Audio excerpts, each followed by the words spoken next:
It has been a very exciting week here at comicbook.com, and that's why we're here with the weekly roundup to make sure that you did not miss any of it. It has been a packed few weeks for movie trailers. As I'm sure you know, the Star Wars Episode 7 trailer debuted last week. What you might not know is that it broke a record in doing so. The trailer debuted to over 58 million views on YouTube, which broke the record for most views within first week of being uploaded. This record was previously held by the Avengers Age of Ultron, but the superheroes would have been no match for nostalgia because regardless of Star Wars, Jurassic World opened to just under 54 million views. Warner Brothers dropped a casting bombshell on us, and by bombshell I mean they announced almost the whole cast of the Suicide Squad. They unveiled that Will Smith will be playing Deadshot, Tom Hardy will be Rick Flag, Jared Leto will be our new Joker, Jay Courtney will be Boomerang, Cara Delevingne will be Enchantress, and Margot Robbie will be Harley Quinn. Casting has not been finalized for Amanda Waller, but rumor has it Oprah Winfrey is up for the role. Spoiler warning, spoilers ahead for The Walking Dead if you're not caught up. This week marked the mid-season finale of The Walking Dead, but more importantly, it marked the end of the road for one of our favorite characters. Beth, who has been with us since season 2, is no longer.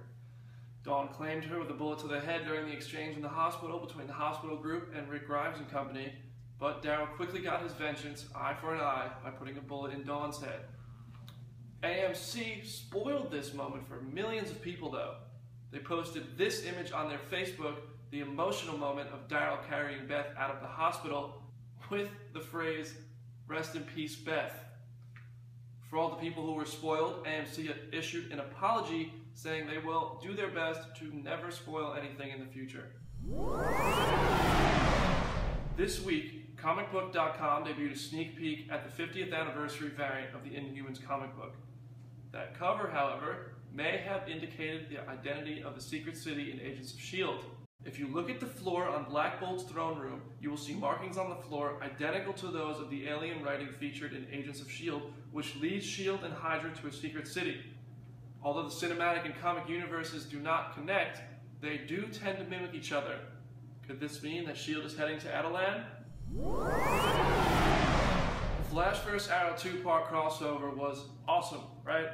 We saw the heroes team up, we saw them fight each other, but more importantly, spoiler if you're not caught up, I'll give you a second. Okay.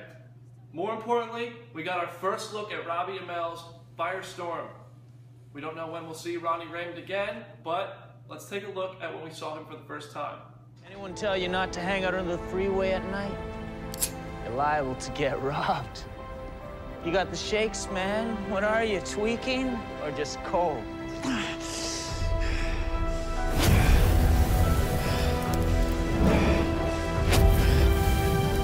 Not cold.